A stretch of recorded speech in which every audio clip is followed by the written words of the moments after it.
The Rita Crundwell scandal is probably the low point ever in the city of Dixon. This current city council responded immediately. That morning, when I received the phone call, the wheels were already starting to turn on what needed to be done. The current council reacted. We didn't sit by and say, oh my gosh, what are we going to do? In the sequence, first thing we did was inform everybody in the city what's going on. We fired her as soon as our legal team would allow us to do that. The finance department was in shambles. We brought in 2 temporary comptrollers from the government temp organizations. Help, what do we do? Get us back where we need to be. We brought in a new finance director. We brought in a city administrator. They completely reworked the finance department.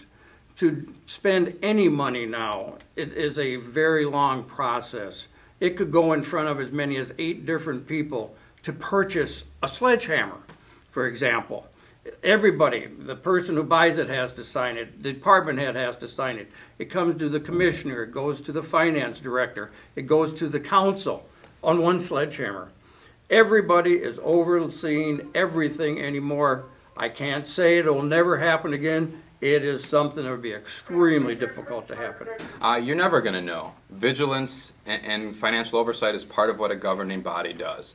And ideally, one of the focuses of a new council, since they're not in day-to-day operations, should be financial oversight. But the answer is you are never going to know. You're never going to know. Fraud's always possible. And the more vigilant you are and the more diligent you are, the less likely it is. The council did do a lot of steps. From what I've seen, Paula Meyer's been excellent as finance director.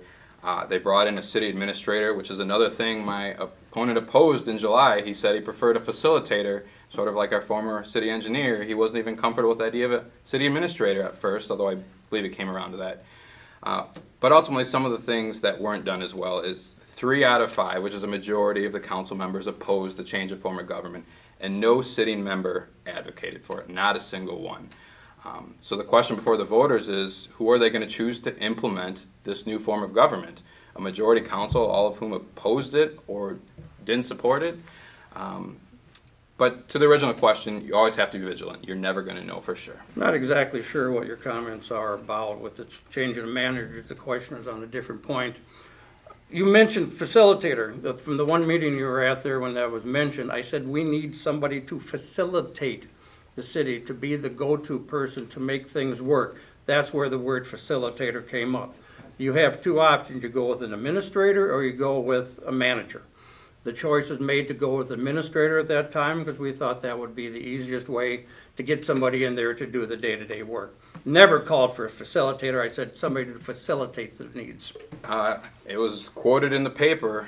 You can look it up online. In July of last year, he was specifically mentioning his problems with even a city administrator. So I guess I can only read quotes, and if the quote's wrong, then I'm wrong.